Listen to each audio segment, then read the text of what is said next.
அப்ப அய்யூப் அலைஹிஸ்ஸலாமுடைய வாழ்க்கை நமக்கு கிடைக்கிற பாடம் என்ன? முதலாவது பாடம் நாம கடந்த உரையிலே சொன்னோம். எந்த துன்பம் வந்தாலும் முஃமின்கள் அல்லாஹ்விடத்துல மட்டும்தான் துஆ செய்யும். அடுத்த இவருடைய வாழ்க்கையை நாம பார்க்கும்போது துன்பத்தின் போது பொறுமை இவரை இழக்கல, சபுர கைவிட்டல. அல்லாஹ் அவரை சொல்லும் போது இன்னா வஜதுனாஹு சாபிரன், இவரை நாம் மிகப்பெரிய சபுராளியாக பார்த்தோம் என்று அல்லாஹ் சொல்கிறார். இவர் நம் பக்கமே திரும்பினார், நிஅமல் அப்து, அடியார்களிலே மிக நல்லவராக இருந்தார் என்று 3 அவருடைய சிறந்த தன்மை அல்லாஹ் சொல்கிறார். அப்போ முஸ்லிம்கள் உலக வாழ்க்கையில நபி அய்யூப் அலைஹிஸ்ஸலாமுடைய வாழ்க்கையிலிருந்து நமக்கு கிடைக்கக்கூடிய அடுத்த ஒரு அழகான முன்மாதிரி என்றால், துன்பங்கள் வரும்போது தாங்கிக் கொள்ளக்கூடியவர்களாக இருக்கும், சபரோட இருக்கணும். கஷ்டம் வரும்போது அல்லாஹ் மீதான நம்பிக்கை இழந்து போனவர்களாக வரக்கூடாது. துன்பம் இல்லாம இந்த உலகத்துல எந்த மனிதனுடைய வாழ்க்கையும் இருக்காது. நிச்சயமாக அல்லாஹ் எல்லா மனிதர்களையும் சோதிப்பான், யாரும் அதுல விதிவிலக்காக இருக்க மாட்டாங்க. அல்லாஹ் நம்மை படைத்ததற்கான அடிப்படையில் சொல்லும் போது அல்லது ஹலக்கல் மௌத்த வல் ஹயாத்த, துன்பங்களை நமது ஈமானிய உறுதியை அல்லாஹ் சோதித்து பார்ப்பதற்காக தந்து கொண்டே இருப்பான். ஏதாவது ஒரு வகையில இவருக்கு ஏற்பட்டதை போல நமக்கும் நோய் வரலாம். நல்லதா இருந்திருப்போம், திடீர்னு எதிர்பாராத நோய் ஏதாவது வந்துடும், மனசு உடைஞ்சு போயிடுவாங்க பல முஸ்லீம்கள். நல்லதானே இருந்தோம், நமக்கு இது மாதிரி ஒரு நோய் வந்துருச்சு, எதிர்பாராத இந்த நோய் வந்துருச்சு, எப்படி நாம அதை சமாளிக்க போறோம்? இதுக்கு லட்சக்கணக்கா செலவாகும்னு சொல்றாங்களே, இதுல இருந்து நாம எப்படி வெளியே வர போறோம்? ஒன்று நமக்கு வரலாம், அல்லது நம்முடைய குடும்பத்தில் நாம் நேசிக்கக்கூடியவர்களுக்கு எதிர்பாராத மிகப்பெரிய நோய் வரலாம். யாரும் எதிர்பார்த்திருக்க மாட்டோம். நம்முடைய பிள்ளைகளுக்கு வரலாம், மனைவிக்கு வரலாம், பெற்றோர்களுக்கு வரலாம், சகோதரர்களுக்கு வரலாம், சகோதரிக்கு வரலாம். அல்லாஹ் எப்படி வேணா சோதிப்பான் நம்ம.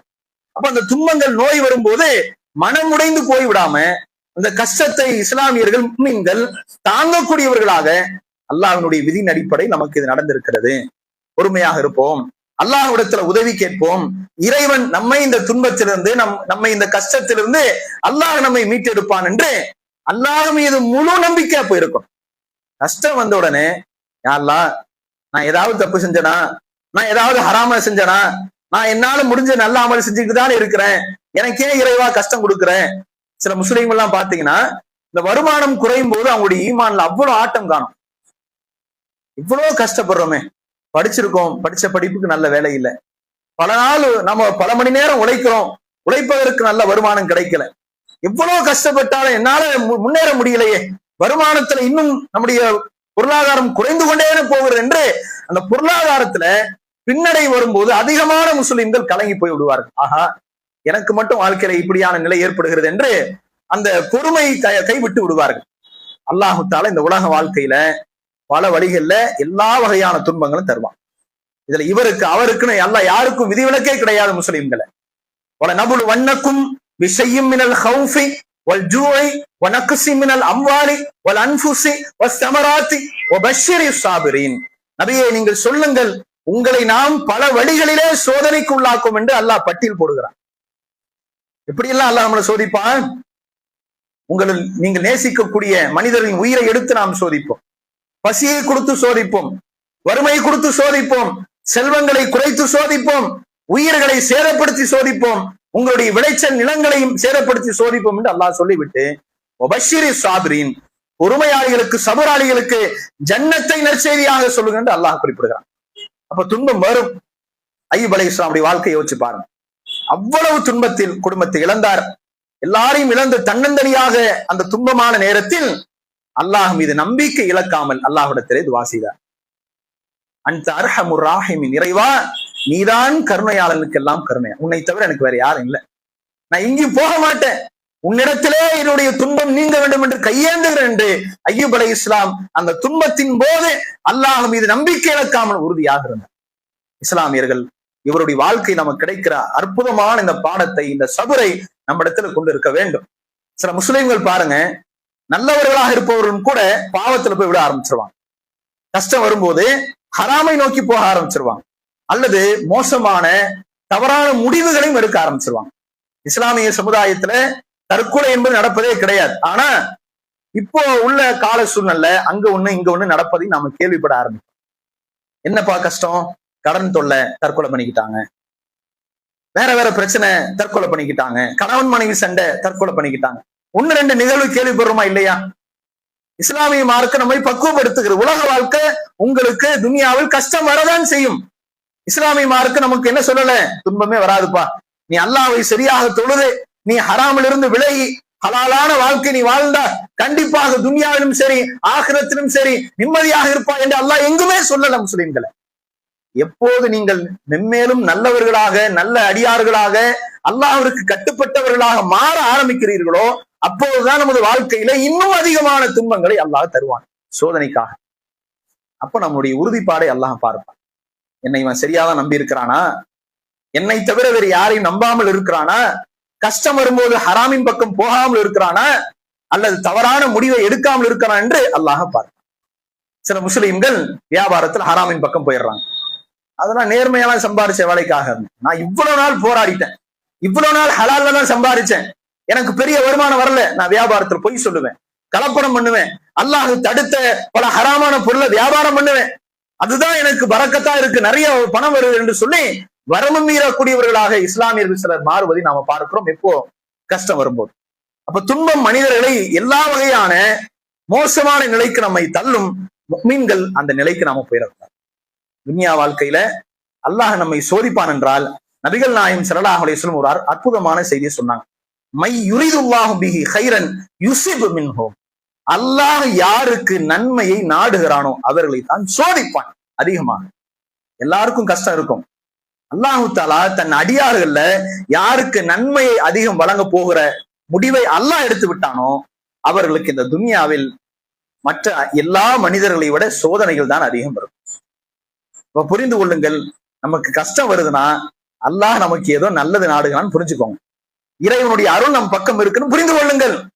அது நிச்சயமாக உலகத்திலும் இருக்கலாம், உறுதியாக ஆகிரத்திலும் இருக்கலாம். அப்ப இந்த துன்பங்கள் இருந்து அதை தாங்குவதுதான் நபி அய்யூப் அலைஹிஸ்ஸலாம் அவருடைய வாழ்க்கையில் நமக்கு கிடைக்கக்கூடிய மிக ஒரு அற்புதமான பாடமாக அல்லாஹ் நமக்கு அவருடைய வரலாறை குர்ஆனில் நமக்கு குறிப்பிடுகிறான். அவருடைய வாழ்க்கையில் பெற்ற பாடத்தை முஸ்லிம்கள் மனதில் நிறுத்தியவர்களாக எல்லா நேரமும் அந்த சகிப்புத்தன்மையை உள்ளங்களிலே உறுதியாக கொண்டிருக்கக்கூடியவர்களாக, பொறுமை இழக்காமல் துன்பங்கள் வரும்போது அல்லாஹ் மீது தவக்கல் வைத்து அந்த துன்பத்திலிருந்து விடுபடுவதற்காக அல்லாஹ்விடத்திலே துஆ செய்யக்கூடியவர்களாக நாம் இருக்க வேண்டும் என்கிற ஒரு அழகான பாடம் நபி அய்யூப் அலைஹிஸ்ஸலாமுடைய வரலாறு நமக்கு கிடைக்கிறது.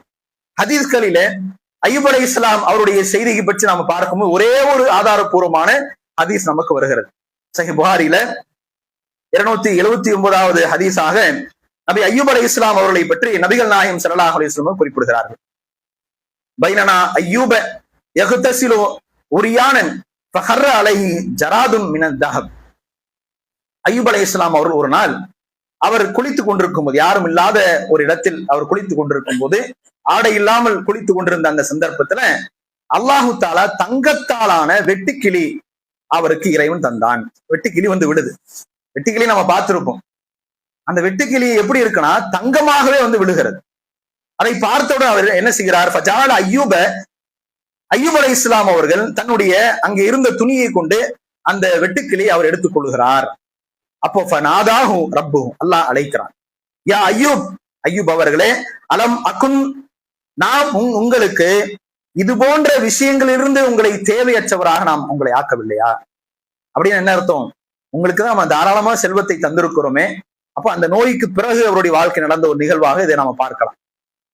எவ்வளவு உங்களுக்கு செல்வத்தை கொடுத்திருக்கிறோமே, இதெல்லாம் உங்களுக்கு தேவையில்லாத நிறைதான உங்களை ஆக்கி இருக்கிறோம் என்று அல்லாஹ் அழைத்து இறைவன் பேசுகிறான்.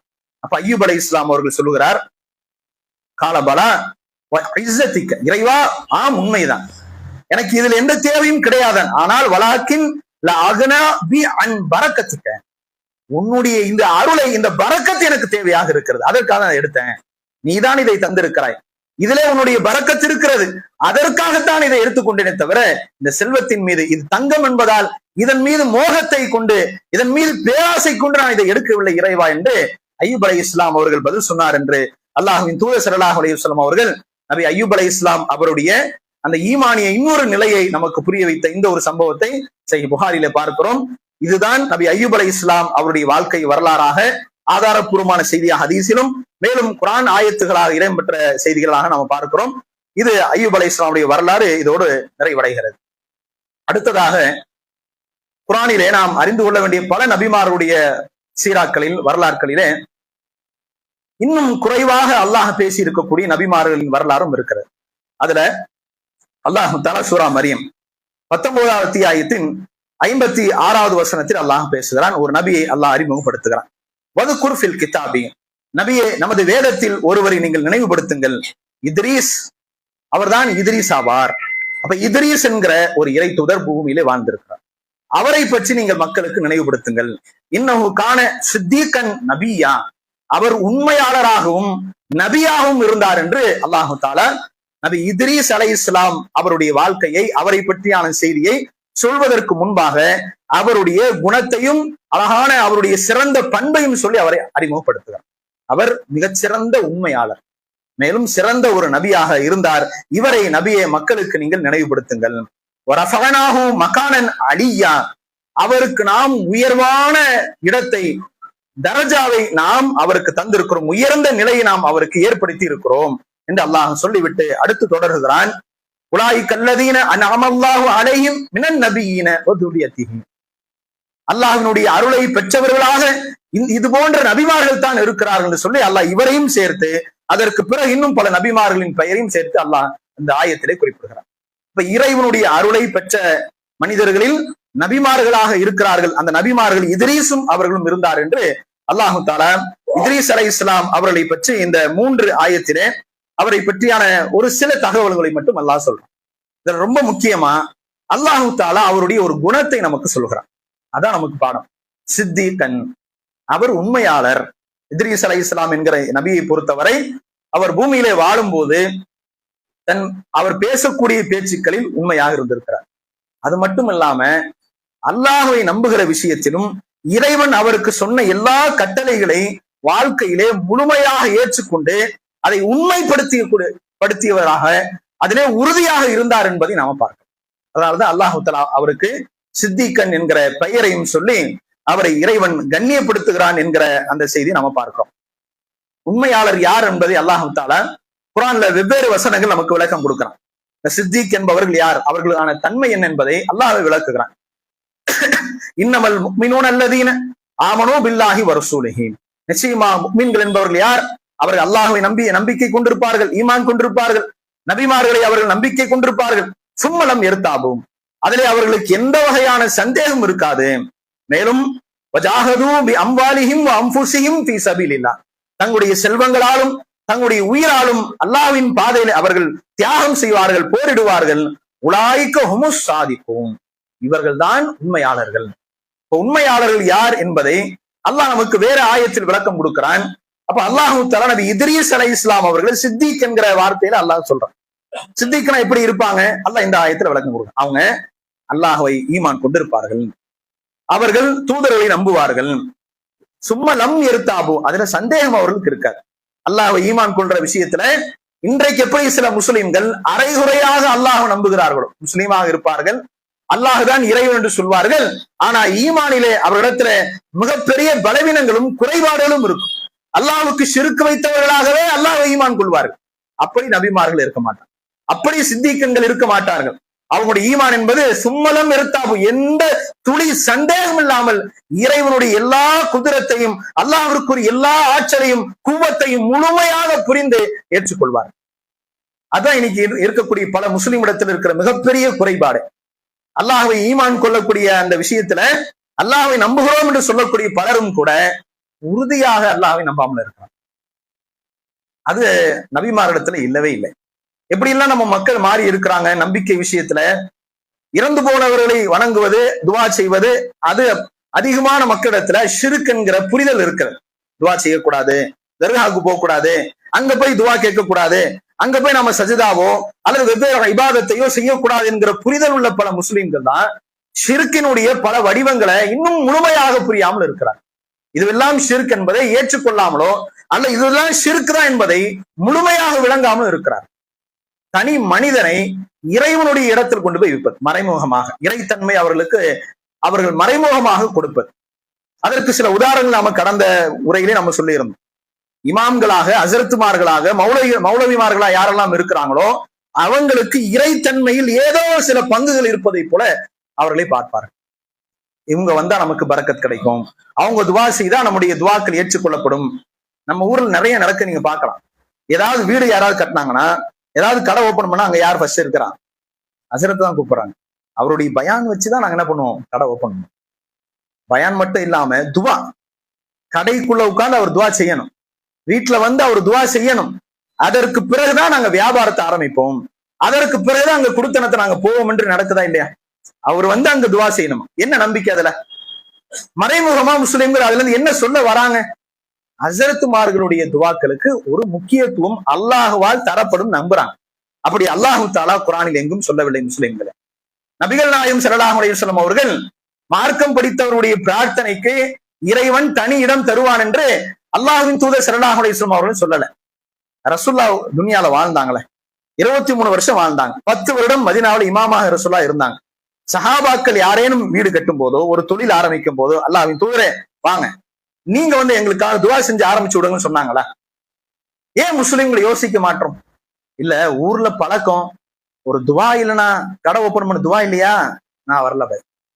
ஒரு தப்பு செய்யறாங்க, அந்த தப்பை நான் செய்யல அதனால வரல. எப்படி பாருங்க ஈமான், பாருங்க எதிர ஈமான உறுதி பாருங்க.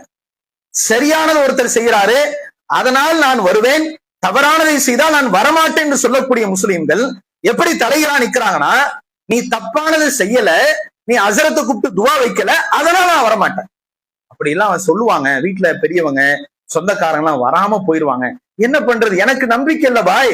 அவங்களுடைய திருப்திக்காக ஒரு ஹசரத்தை கூப்பிட்டு ஒரு 10 நிமிஷம் துவா செய்யல, துவா தானே கேட்கிறோம், இதுல என்னங்க தப்பு இருக்கு? இப்படி இவரே அதுக்கு ஒரு பல காரணங்களை சொல்லி எப்படியாவது அதை நியாயப்படுத்தணும் என்பதை பார்த்தார். அப்ப இது என்ன, இதெல்லாம் ஷிர்க்தான். இஸ்லாமியர்கள் தங்களுடைய ஈமான் எங்கெல்லாம் தொலைக்கிறாங்க பாருங்க. இறை தன்மையை தனி மனிதர்கள் கொடுத்து விடுகிறார்கள். இறை தன்மையில் ஒரு சிறு பகுதி மனிதர்களுக்கும் இருப்பதாக மறைமுகமாக நம்புகிறார்கள். இவர்கள் யாரும் சித்திகீன்களாக இருக்க முடியாது ஈமானிலே. நபி இத்ரீஸ் அலைஹிஸ்ஸலாம் அப்படி இல்லை. அவர் அல்லாஹ்வை நம்புகிற விஷயத்தில் எந்த சந்தேகம் இல்லாமல் உறுதியாக இருந்தார். அல்லாஹ்வின் இடத்தில் அல்லாஹ்வுக்குரிய எந்த குதிரத்தையும் யாருக்கும் அவர் தரல. அதனால்தான் ரப்புல் ஆலமீன் அவரை நமக்கு அறிமுகப்படுத்தும் போது சித்தீக்கன் நபியா, அவர் உண்மையாளராக இருந்தார் என்று அல்லாஹ் சொல்லுவார்.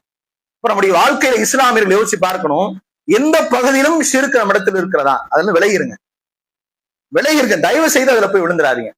எல்லாரும் செய்யறாங்க என்பதற்காக அதை நியாயப்படுத்தாதீங்க. ஜோசியம் அதை பார்க்கக்கூடிய பழக்கம் சில முஸ்லீம் இடத்துல இருக்கிறது, அதை ஏற்றுக்கொள்ளாதீர்கள். நல்ல நேரம் கெட்ட நேரம் பார்க்கக்கூடிய பழக்கம் முஸ்லீம் இடத்தில் இருக்கிறது, அதை நம்பாதீர்கள். அதெல்லாம் ஷிர்கினுடைய ஒரு வடிவம் தான்.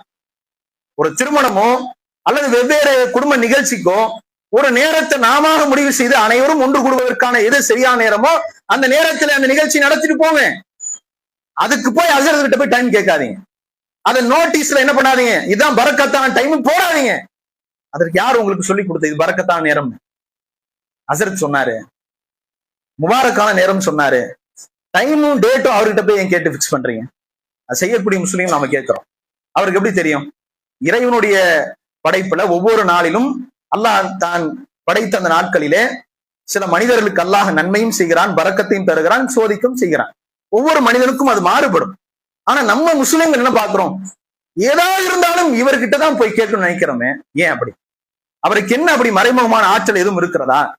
நம்ம எல்லா ஆலிம்களையும் எல்லா உலமாக்களையும் குறை சொல்வதாக இஸ்லாமில் நினைக்காதீங்க. அப்படி தங்களை தாங்களே சில சக்திகள் இருப்பதாக மக்கள்கிட்ட பரப்புறாங்களே, அவங்கள பத்தி நம்ம பேசுறோம். ஒரு சில போலிகளை பற்றி தான் உங்களுக்கு நாம சொல்லுகிறோம். அவர்களை ஒருபோதும் இந்த சமுதாயத்தில் அவர்களுக்கு அங்கீகாரம் தராதீங்க. அவர்களை எதிர்த்து நில்லுங்க. எதிர்க்கிற பழக்கமே இன்றைக்கு இஸ்லாமிடத்தில் இல்லாமல் போய்விட்டதுங்க. ஒரு ஷிர்கான ஒரு செயலை பகிரங்கமா செய்கிறார். வீட்டுல உட்கார்ந்து அழைப்பு கொடுக்கிறார், வாங்க என் வீட தேடி வாங்க, நான் உங்களுக்காக துவா செய்யறேன், நான் உங்களுக்கு தாயத்து கொடுக்குறேன்னு பகிரங்கமா ஷிர்கை இன்றைக்கு நம் பேரணாம்பட்டு ஊர்கள்ல, நம்ம ஊர்ல சிலர்கள் இப்படி அழைப்பு கொடுக்கிறாங்க. அந்த அவர்களுடைய வீடை தேடி இஸ்லாமியர்கள் போய் நிற்கிறார்கள், அந்த ஷிர்கை ஆதரிக்கிறார்கள். படைத்தவனுக்கு செய்கிற துரோகம் இல்லை, கோபம் வரல முஸ்லிம்களுக்கு. அவர் கொடுக்கக்கூடிய தாயத்தை வாங்கி போட்டுட்டு வராங்க. கோபப்படணுமா இல்லையாங்க முஸ்லிம்களை? எப்படிங்க இவர்கிட்ட போனா எப்படிங்க என்னுடைய பீமாரிக்கான ஷிஃபா கிடைக்கும் யோசிக்கணுமா இல்லையா? யோசிப்பதே கிடையாது. எதை எதிர்க்க வேண்டுமோ எதிர்க்காமல் இஸ்லாமியர்கள் மௌனமா இருப்பாங்க. இதை ஹக்க போய் நீங்க வெளியே சொல்லுங்க. இந்த தௌஹீத்வாதிகளுக்கு இதே தாங்க பழக்கம். ஹக்க சொன்னா நம்மள விமர்சனம் பண்ணுவோம். வித்தியாசத்தை பாத்தீங்களா சமுதாயத்துல? ஹக்க நீங்க சொன்னீங்கன்னா இவங்களுக்கு வேறே இல்லைங்க. எப்ப பார்த்தாலும் தர்காவுக்கு போகாதன்றாங்க, தாவீஸ் போடாதுன்றாங்க, சிகர நம்பாதன்றாங்க, தோஷம் இல்லைன்றாங்க. எப்ப பார்த்தாலும் சமுதாயத்துல ஒற்றுமையா இருங்கப்பா. எதுக்குப்பா எப்ப பார்த்தாலும் இதை சொல்றீங்கன்னு நம்மள அல்லாஹ்வுடைய ஆயத்தை சொன்னா ஷிர்க்கை எதிர்த்து பிரச்சாரம் செய்தால் இன்றைக்கு இஸ்லாமியருடைய மனநிலை எப்படி இருக்குன்னா, உண்மையை சொல்லாதப்பா, மறைச்சுக்கோ, அப்பதான் நம்மிடத்துல போலி ஒற்றுமை இருக்குன்னு நினைக்கிறார்கள். நிச்சயமாக நாளை மறுமையிலே இந்த போலி ஒற்றுமை நமக்கு எந்த பலனும் தராது. இஸ்லாமியர்களை புரிந்து கொள்ளுங்கள். இறைவனின் வார்த்தையை யாருக்கும் அஞ்சாமல் எடுத்து சொல்லுங்க. உங்களின் குடும்பத்தார் செய்தால், உங்களால் தடுக்க முடிந்தால் கையாலும் கூட தடுங்க. உங்களின் நண்பர்களாக இருந்தால் அல்லாஹ்வுடைய ஆயத்தை சொல்லி அறிவுரை சொல்லுங்க. இப்படியான ஹக்கை சொல்லக்கூடியவர்களுக்கு நீங்கள் பக்கபலமாக இல்லாவிட்டாலும் கூட பரவாயில்லை. இது போன்ற ஹக்கை சொல்லக்கூடியவர்கள் யாராக இருக்கட்டும், நாங்கள் மட்டுமல்ல, யார் சொன்னாலும் அவர்களை தயவு செய்து விமர்சனம் செய்யாதீர்கள். உங்களால் முடிந்தால் ஏற்றுக்கொள்ளுங்கள், இல்லாவிட்டால் தூரமாக இருந்து அவர்கள் ஹக்கை சொல்லுகிறார்கள் என்று அதை ஏற்றுக்கொள்ளுங்கள். அவ்வளவுதான். இத்ரீஸ் அலைஹிஸ்ஸலாம் அவர்களை பற்றி அல்லாஹ் சொல்லும் இந்த வார்த்தைக்கான பலம் அவ்வளவு பெரியது. இதனால உங்களுக்கு உட்கார்ந்து விளக்கம் கொடுக்க நினைக்காதீங்க. அந்த சும்மலம் எர்த்தாவு என்கிற ஒரு ஆயத் அவ்வளவு தெளிவான விளக்கத்தை இறைவன் அதிலே உள்ளடக்கி இருக்கிறார். அதை இன்னும் அல்லாஹ் கூடுதலாக சித்திகின்களை பற்றி அல்லாஹ் விளக்குகிறான். திருமறை குர்ஆனினுடைய 2வது அத்தியாயத்து 177வது வசனம், லைஸல் பிர் அன் துவல்லு உஜூஹக்கும் கிபலல் மஷ்ரிக் வல் மக்ரிப். நன்மை என்பது கிழக்கோ மேற்கோ உங்களுடைய முகத்தை திருப்புவதில் மட்டும் இருந்து விடாது. வலாக்கின்னல் பிர் மன் ஆமன பில்லாஹ் வல் யௌமில் ஆகிர் வல் மலாயிகா வல் கிதாப் வன் நபியீன. நிச்சயமாக நன்மை என்பது அல்லாஹ்வை ஈமான் கொள்வது, மறுமையை ஈமான் கொள்வது, மலக்குமார்களை ஈமான் கொள்வது, வல் கிதாப் வேதங்களை ஈமான் கொள்வது, வன் நபியீன நபிமார்களை ஈமான் கொள்வது. இது ஒரு பகுதி. இது மட்டும் இல்ல, அல்லாஹ் அடுத்து விளக்குகிறான். வாத்தல் மால அலா ஹுப்பிஹி தில் குர்பா வல் யதாமா வல் மசாகின் வபனஸ் சபில் வஸ்ஸாயிலீன வஃபிர் ரிகாப். மேலும் அல்லாஹ் உங்களுக்கு தந்திருக்கக்கூடிய செல்வத்தை அலா ஹுப்பிஹி அல்லாஹ்வின் விருப்பத்தோடு, அல்லாஹ்வின் விருப்பத்தை எதிர்பார்த்து உறவினர்களுக்கு நீங்கள் கொடுப்பது, அனாதைகளுக்கு நீங்கள் தருவது, மிஸ்கீன்களுக்கு கொடுப்பது, வபனஸ் சபில் வழிபோக்கர்களுக்கு கொடுப்பது, வஸ்ஸாயிலீன் யாசம் கேட்கக்கூடியவர்கள் கொடுப்பது, வஃபிர் ரிகாப் விடுதலை செய்ய அடிமையாக இருக்கக்கூடியவர்களை விடுதலை செய்வதற்காக நீங்கள் கொடுப்பது என்று இன்னொரு பகுதி அல்லாஹ் சொல்றான். அடுத்து அல்லாஹ் சொல்கிறான், இன்னும் முடியல, வாகாம ஸலா வாத ஸகா வல் மூஃபூன பி அஹதிஹிம் இதா ஆஹதும். தொழுகை நிலைநாட்டுவது, ஜகாத்தை கொடுப்பது, வாக்குறுதி கொடுத்தால் அவர்கள் வாக்குறுதி நிறைவேற்றுவார்கள். வஸ்ஸாபிரீன ஃபில் பஸாயி வத்தர்ராயி, துன்பமான நேரத்திலும் வறுமையிலும் அவர்கள் சகிப்புத்தன்மையோடு இருப்பார்கள். வஹீனல் பஸ், பசியின் போதும் கூட அவர்கள் சபராக இருப்பார்கள். இத்தனை விஷயத்தை அல்லாஹ் சொல்லிட்டு சொல்லுகிறான், உலாய் கல்லதீன சதகு, இவர்கள் தான் உண்மையாளர்கள். அல்லாஹ் எப்படியான பாடத்தை நடத்தினா பாருங்க. உலாய்க்க ஹுமுல் முத்தக்கூன், இவர்கள் தான் உண்மையான இறையச்சவான்கள். இத்தனை தன்மை நம்ம இடத்துல இருக்கணும். ஏதோ ஒரு நாள் இல்ல, இதெல்லாம் ஒரு நாள் மட்டும் செய்யக்கூடாது. வாழ்நாள் முழுவதும் இறைவனுடைய இந்த வார்த்தை முழுவதும் ஏற்றுக்கொண்டு உண்மை என நம்பி வாழ்க்கையில முடிந்த அளவுக்கு யார் அமல் செய்வாரோ அவர்கள் தான் உண்மையாளர்கள். இந்த உண்மையாளர்கள் ஒருவர் தான் யாரு? இத்ரீஸ் அலைஹிஸ்ஸலாம் அவர்கள். அல்லாஹ் சித்திகின் என்கிற வார்த்தையை இறைவன் ஏதோ அவருடைய ஒரு குணத்தை சாதாரணமாக சொல்லுகிறான் என்று முஸ்லிம்கள் நினைக்காதீர்கள். நபிமார்களுக்கு அல்லாஹ் ஒரு வார்த்தை சொல்லி அவருடைய குணத்தை சொல்வான் என்றால் அவர்களிடத்தில் இத்தனை பெரிய சிறந்த தன்மைகள் இருந்ததை அல்லாஹ் நமக்கு வெளிப்படுத்துகிறார். இதெல்லாம் நம்மிடத்தில் இருக்க வேண்டும் என்று அல்லாஹ் அவருடைய செய்தியை சொல்லுகிறான்.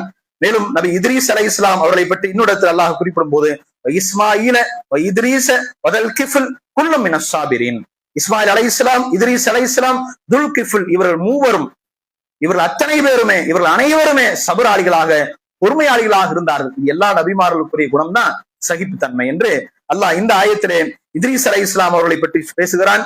மேலும் அந்த வசனத்துடைய தொடர்ச்சியிலே குறிப்பிடுகிறான், வதகல்நாஹும் ஃபீ ரஹ்மத்தினா, இவர்கள் அனைவரையும் நம்முடைய ரஹ்மத்திலே நாம் நுழைவிக்க செய்தோம், என்னுடைய அருளுக்கு சொந்தமாக்கி விட்டோம் இவர்களை. இன்னஹும் மினஸ் ஸாலிஹீன், இவர்கள் அனைவரும் நல்லவர்கள் என்று அல்லாஹு தஆலா 2 ஆயத்தில் நபி இத்ரீஸ் அலைஹிஸ்ஸலாமுடைய வரலாறை அல்லாஹ் பேசுகிறான்.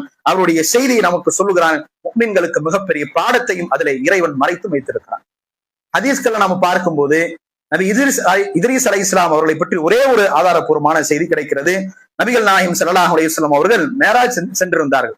அந்த மேராஜ் பயணத்துல ஒவ்வொரு வானத்திற்காக ஜிப்ரீல் அலைஹிஸ்ஸலாம் அவர்கள் ரசூலுல்லாஹ்வை அழைச்சிட்டு போனாங்க.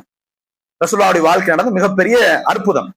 அப்படி போகும்போது 4வது வானம், சும்ம ஸஅய்த பி இல ஸமாஇ அர்-ராபியா, 4வது வானத்திற்கு போகும்போது அங்கே ரசூலுல்லாஹ்விற்கு அனுமதி தரப்படுகிறது.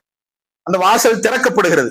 அந்த இடத்தில் உள்ளே செல்லும் போது இத்ரீஸ், அங்கே நான் இத்ரீஸ் அலைஹிஸ்ஸலாம் அவர்களை பார்த்தேன்.